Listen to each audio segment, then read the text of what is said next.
Hello everyone. So basically आज हम start करने जा रहे हैं हमारा क्रैश कोर्स फॉर 10th। ये जो कोर्स होगा, ये कोर्स सिर्फ और सिर्फ 10वीं के बच्चों के लिए होगा जो अभी 10th पास होने वाले हैं।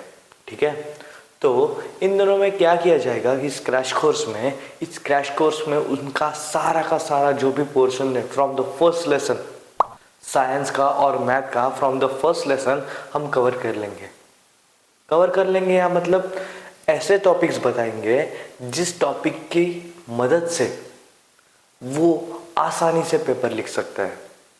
होता क्या है कि जब भी बच्चे रिवीजन के लिए पढ़ने के लिए बैठते हैं तब उनको यही पता ही नहीं रहता कि शुरू कहाँ से करें, कि ये इम्पोर्टेंट है तो ये कर ले, ये वो इम्पोर्टेंट है या वो कर ले। ये सारी चीज़ें करने के बाद हो जाता है कन्फ्यूजन, और कन्फ्यूजन में अगर पढ़ाई हुई तो पेपर में मार्क्स भी कन्फ्यूजिंग आ सकते हैं। ठीक है, तो ऐसा करना नहीं है हमें। ठीक है, सबसे पहले तो बताओ आपको एक कड़वा सच कि आपको तो प्रैक्टिस करनी पड़ेगी, 100% करनी पड़ेगी।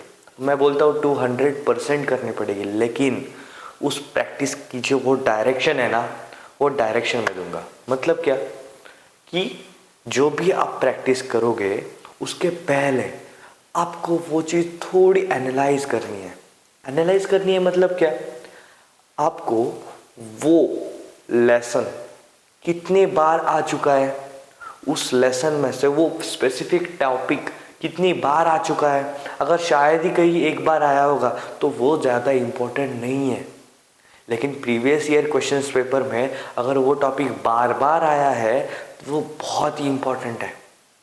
प्लस बोर्ड क्या करती है, हमें कुछ क्वेश्चंस बैंक देती है सॉल्व करने को।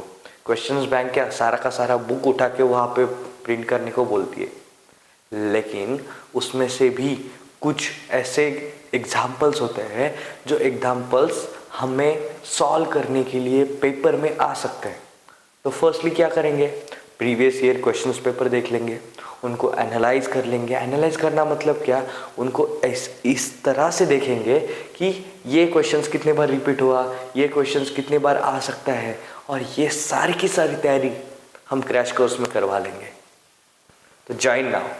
Thank you.